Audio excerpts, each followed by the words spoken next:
दोस्तों नमस्कार, मैं सूर्यकांत आप सभी का फिर से स्वागत करता हूं भारत एग्री के हिंदी यूट्यूब चैनल में।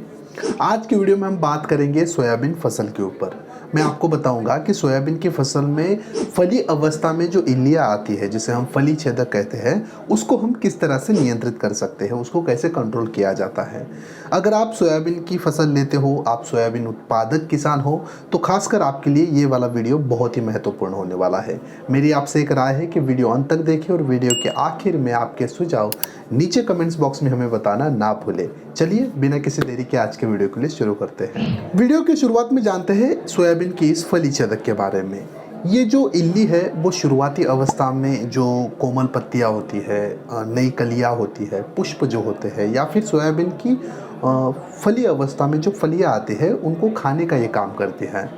अगर इस इल्ली की बात करें तो अपने पूरे आयुष्मान में ये लगभग 30 से लेकर 40 फलियों को खाती है और अपनी पूरी लाइफ साइकिल में ये लगभग 1200 से लेकर 1400 अंडे देती है सोयाबीन के अलग अलग पौधों के पार्ट के ऊपर। खासकर ये प्राथमिकता देती है कि सोयाबीन की पुष्पों के अंदर ये अपने अंडे डालें। इस सुंडी का अगर हम रंग देखें तो गुलाबी संतरे के रंग का इसका रंग होता है, या फिर कई बार इसका भूरा या फिर काला भी रंग हमें दिखाई देता है। इसकी जो छोटी इल्लियाँ होती है वो पूरी फलियों को खाती है, लेकिन जो इसकी बड़ी इल्लियाँ होती है, बड़ी सुंडी जो होती है, वो मात्र फलियों के दानों को खाती है। तो चलिए अब जल्दी से जानते हैं कि इसके लिए हमें उपाय क्या क्या करने हैं। किसान भाइयों, मैं आपको यहाँ पर बताना चाहूंगा कि सोयाबीन में आने वाले फली छेदक कीट के लिए मात्र कीटनाशक का छिड़काव ये उपाय नहीं है। इसके लिए हमें एकीकृत कीट नियंत्रण के उपाय अपनाने जरूरी है, यानी इंटीग्रेटेड पेस्ट मैनेजमेंट करना बहुत ही जरूरी है, जिसमें आपको सोयाबीन की सही समय पे बुआई करना बहुत ही ज़रूरी है। अगर आप लेट कर जाते हो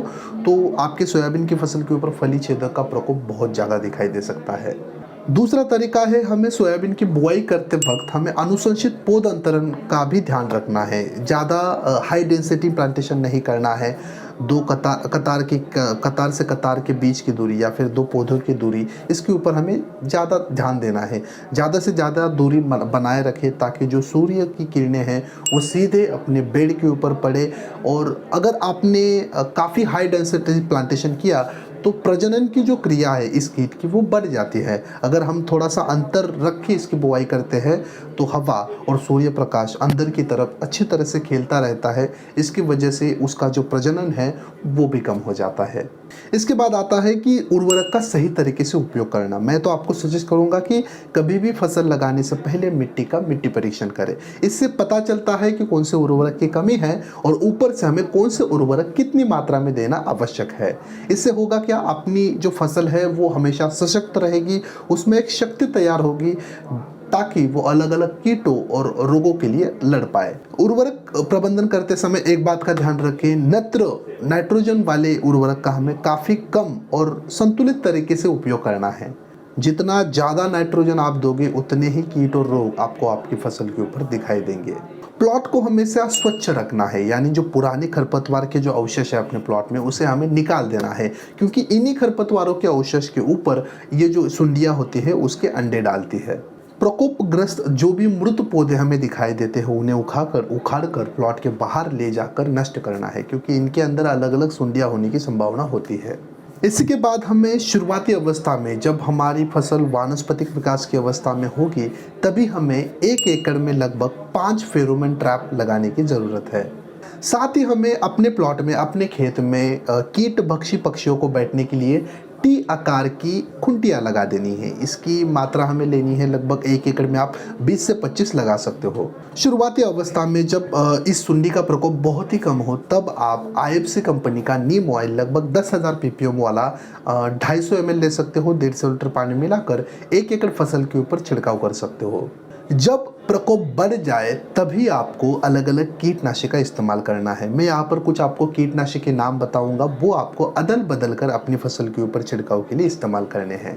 कीटनाशक जैसे कि बायर कंपनी का सोलोमन, उपयोग की मात्रा है 150 ml। इसी के साथ आप सिंजेंटा का अली का कीटनाशक भी इस्तेमाल कर सकते हो, उपयोग की मात्रा है 80 ml। धानुका कंपनी का EM1 कीटनाशक भी बहुत ही अच्छा है, उपयोग की मात्रा है 80 से लेकर 100 ग्राम।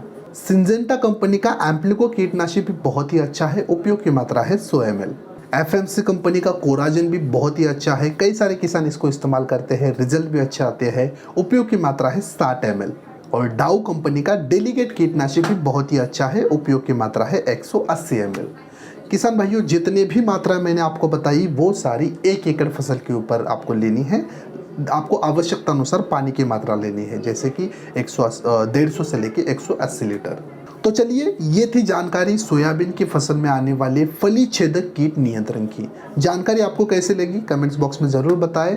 और एक बात, जितने भी मैंने आपको औषधि आपको बताए, जितने भी कीटनाशक मैंने आपको बताए, या फिर फेरोमोन ट्रैप मैंने आपको बताया, नीम ऑयल मैंने आपको बताया, वो सारी औषधि, वो सारी दवा, वो सारे प्रोडक्ट आप डिस्क्रिप्शन बॉक्स में मैंने एक लिंक दी है, उसके ऊपर क्लिक करके घर बैठे भारत एग्री ऐप या फिर भारत एग्री कृषि दुकान वेबसाइट से मंगा सकते हो।